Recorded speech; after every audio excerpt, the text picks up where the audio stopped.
Welcome, everyone, future business leaders, curious minds, to the deep dive. Today, we're jumping into something really crucial, especially for you, Dr. Sampak College of Business students, but honestly, for anyone interested in management, biz ops, or information systems. Our goal, like always, cut through the noise, give you the essentials so you can get up to speed fast on a big topic. And today, that topic is securing information. It's fundamental. This deep dive, it's really designed to back up your learning and get you ready as future business pros, equipping you to, well, manage the future. And the main source we're pulling from today is the textbook Connect Master, Management Information Systems. That's by Richard Tedmon and Tedmon Wilhelm, McGraw Hill, 2024. It really lays out how businesses need to protect their info systems in, well, this complicated digital world. Yeah, and it's just never been more critical for every business. Truly, doesn't matter the size. I mean, think about it. Whether you're a tiny startup or some huge multinational, you're handling sensitive stuff all the time. Product designs, employee files, supplier contracts, and definitely customer info. Big time. Protecting that. It's not just an IT problem anymore. It's core business. Affects your reputation, your bottom line, even legal stuff. And look, maybe 100% perfect security is maybe impossible, but knowing how to check the risks, how to put in good protections, that's absolutely vital for any manager. Foundational stuff for you guys. Okay, right. So let's unpack that. Securing information. The first step you're saying is really understanding the threats, getting the lay of the land, because it's way more than just like the hooded hacker stereotype, right? Yeah. But your textbook flags several key cyber threats. Can you maybe help us sort of categorize the main ones, the big players here? Absolutely. When we talk cyber threats, we're looking at motivations and methods. Broadly speaking, we tend to group them into cybercrime and cyber attacks. They're different, but yeah, often linked. Cybercrime basically is any crime where a computer is the target or the tool used to commit the crime. Could be a one-off thing like identity theft or something worse, more persistent, like cyber stalking or extortion. Okay, so cybercrime is the general illegal act, and the cyber attack is the digital how. The execution using computers. That distinction helps. Exactly right. A cyber attack is that deliberate misuse of computers' networks, usually over the internet. They use malicious code to mess with normal operations. Maybe they want to disable your system, stop people accessing the network. Think about taking down an online store. Or maybe sneakier, getting unauthorized access to your data or even admin rights. For you business students, knowing that difference helps you see not just what the threat is, but how it might happen. What's really interesting, and maybe people don't think about this enough, is that not all threats come from, lone criminals or even groups. The source points to some really big, like state-level threats, stuff that can really shake up global business. That's a huge point. State-sponsored cyber warfare, it's getting more common, more complex. These are cyber attacks planned and run by foreign governments, often targeting critical infrastructure, defense stuff, or stealing industrial secrets. Big economic targets. And compared to traditional war, it's pretty cheap, incredibly hard to trace back definitively, and yeah, it can cause massive damage to IT systems without, firing a single bullet. They might use it as a warning or to actually hurt resources or even stir up international trouble. Yeah, we've definitely seen some scary examples. The textbook brings up how the U.S. has faced attacks from China, North Korea, Russia. There was that big case in 2018, right? Chinese intelligence officers supposedly trying to steal aerospace info that directly hits companies' IP, their competitiveness. And Stuxnet, back in 2010, reportedly U.S. and Israeli agencies targeting Iran's nuclear program, damaging centrifuges. So this isn't just theoretical posturing between nations. It has real impacts on businesses, especially in those critical industries. Definitely. But, not every major threat is human-made. Sometimes the biggest headaches come from things totally out of our control. But they need just as much planning. I'm talking about natural disasters. Think about it. Wherever your business is, you could face wildfires, floods, hurricanes, tornadoes, earthquakes, you name it. For a business, that means protecting the physical gear, the data, the information systems from stuff you just can't predict. It's not just about insurance. You need a solid business continuity plan. Using off-site cloud storage smartly, keeping a detailed list of your data, making sure it's backed up in different geographic places. For any business major, this really drives home the need for resilient infrastructure, not just secure networks. You got to know where your data is, and ideally copy it somewhere else, far away. That's a really fundamental point for students to get.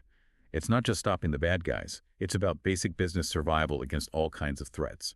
Okay, zooming back to the human side, the word hacker brings up a certain image. But the source makes a really important distinction there, right? Between the good guys and the bad guys. Yeah, that's crucial. We talk about black hat hackers versus white hat hackers. Black hats are what most people think of first. Individuals, maybe groups, breaking into systems maliciously. They want to cause damage, steal stuff, commit fraud. A lot of them start just using scripts they find online. The really novice ones are sometimes called script kiddies. But what's scary for businesses is that you can actually buy black hat malware kits pretty easily on the dark web. And, the part of the internet not indexed by Google makes sophisticated attacks accessible to more people. And then you have the good guys. Yeah. The white hats, the digital cavalry. Exactly. White hat hackers, they're non-malicious security experts, ethical hackers. Companies actually hire them to systematically test their own systems to find weaknesses before the bad guys do. They do things like penetration testing, vulnerability scans, really check out the existing security. They use the same tools and techniques as black hats, but, with permission and for good reasons, ethically. Some even use fancy breach and attack simulation tech now to automate this testing, keep it continuous. It's a huge field, massive demand for these skills. A lot of colleges, like Dr. Sampak College of Business, have cybersecurity programs focusing on ethical hacking, preparing students to be part of the solution. So they're basically playing offense for the defense. That makes a lot of sense. Proactive. Okay, let's get into the nitty-gritty. So the specific tools or methods the black hats use. The sources mention quite a few, starting with malware. What exactly is malware? And for our listeners, what are the main types businesses really need to watch out for? Right, so most people know the term malware, just malicious software. But what's really key for you as future business leaders is understanding how these things are getting smarter. They're moving beyond just causing random disruption to really targeted attacks, exploiting weaknesses in your supply chain, or even just like human psychology. A really common type is the computer virus. Software code designed to infect systems, mess up programs, change how things operate. It acts a lot like a biological virus, actually. Spreads host to host, replicates itself, can spread super fast across networks. So it gets in, activates, makes copies, spreads around, and then delivers its payload, the bad stuff it's meant to do. And it can hit anything, right? Phones, laptops, desktops, anything connected. A real fundamental threat can just cripple things. And they often show up disguised, Email attachments, downloads, sometimes just visiting a website that looks fine but is actually infected. Now, beyond just general viruses, you've got more specialized, sneakier types of malware, like Trojan horses. Think of the old story, right? The wooden horse. Looks like a gift. These programs look legit. Maybe a free game, a software update. When you run them, they do something nasty behind the scenes. Unlike viruses, they don't copy themselves, but they're often used to drop other bad stuff onto your system, like keyloggers or packet sniffers, or create a backdoor so hackers can spy or steal data later. They trick users into installing them, often using social engineering tactics. Which brings us to ransomware. That's a word that definitely makes business owners nervous these days. Small, large, everyone. It sounds devastating. Oh, it is. Ransomware is particularly nasty. It's malware that locks up your data, encrypts it so you can't access it. Then they demand a ransom, often in crypto, to give you the key. Sometimes they threaten to just release your private files publicly if you don't pay. One of the most common ways it gets in, phishing emails. With bad attachments, you open it and boom, the ransomware takes over. Your whole operation is hostage. For a small business especially, this could mean complete shutdown, even bankruptcy. Wow. Okay, what about the really stealthy ones, like keystroke loggers and packet sniffers? Sounds like spy gear, but they're real threats to data privacy, right? Absolutely real, yeah.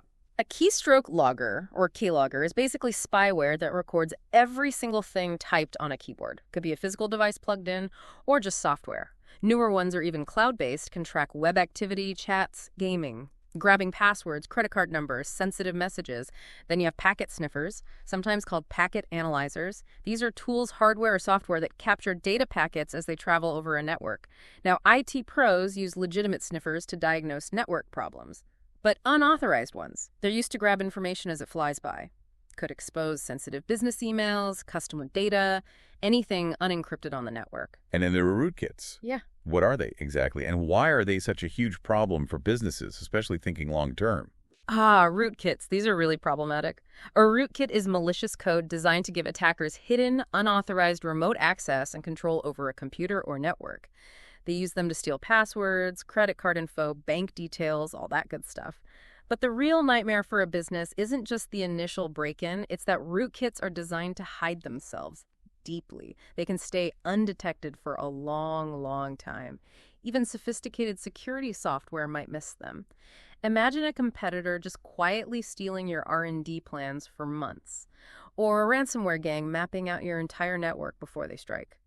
Often, if one is found deeply embedded, the only truly safe fix is to wipe the system completely and reinstall everything, which means massive disruption, costly downtime. Ugh, yeah, that sounds like a total operational nightmare.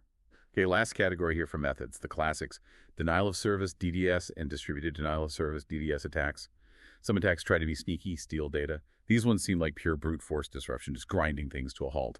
How do they work? What's the impact? Right, so a DOS attack, denial of service, tries to shut down a network or website by flooding it with way too much traffic, usually from just one source, like one person trying to shut down a whole room.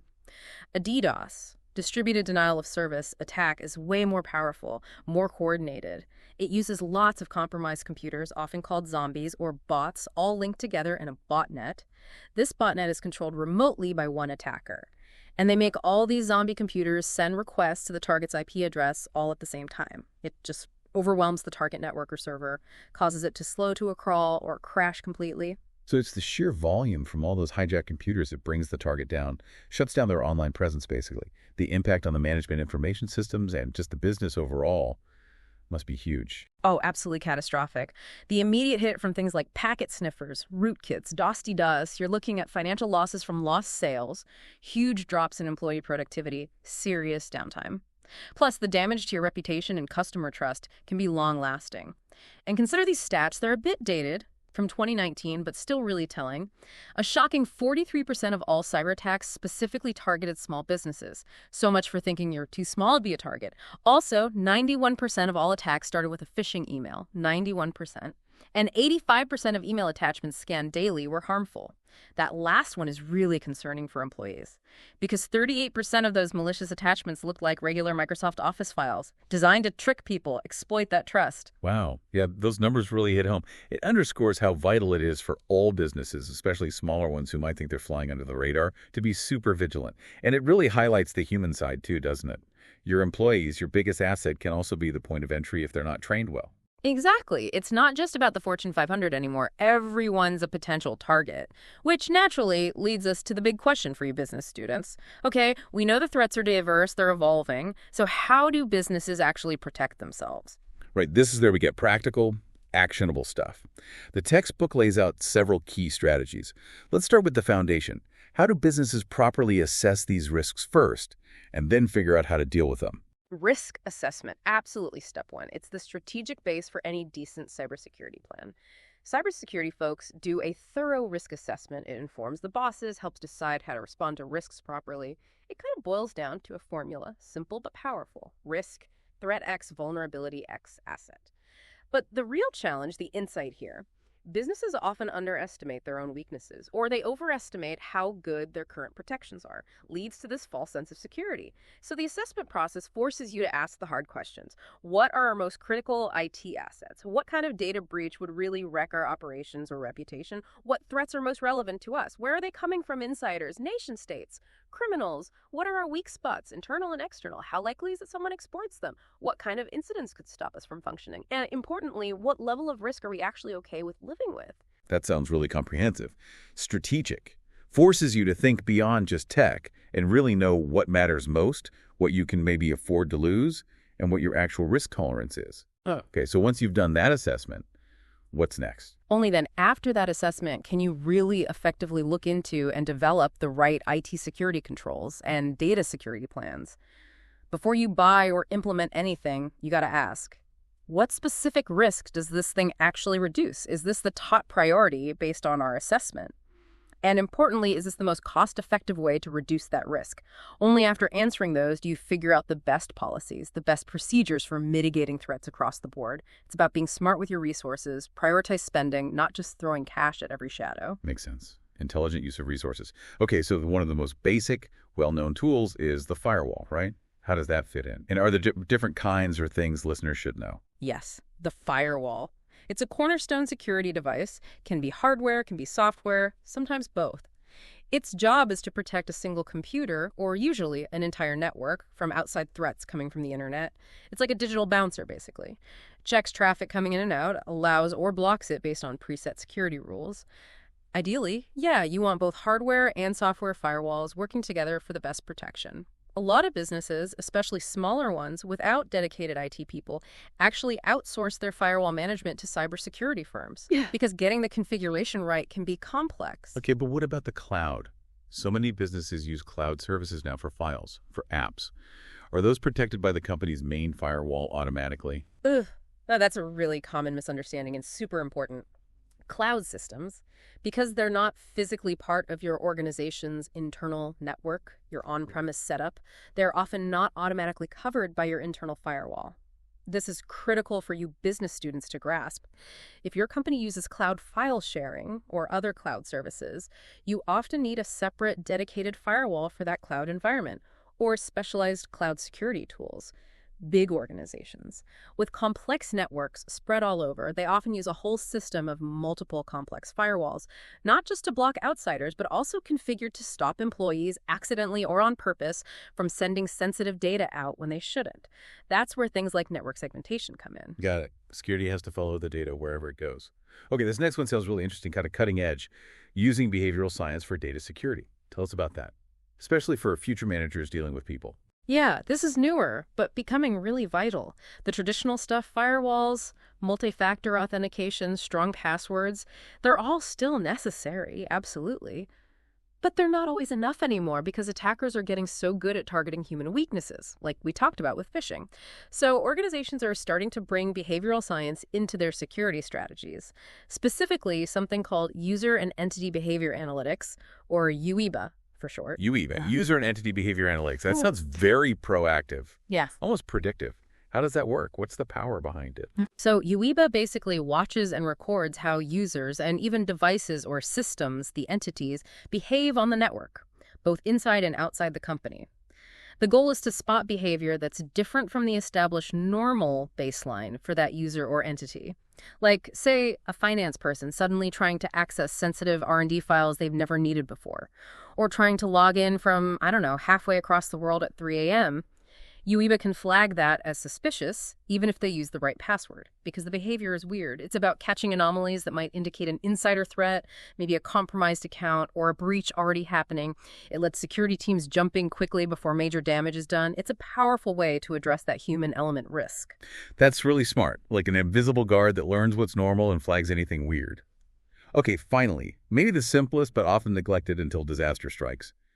Backups, the unsung hero. You absolutely nailed it. Backup and recovery, sometimes called operational recovery, it's totally critical. A fundamental part of any MIS or IT plan.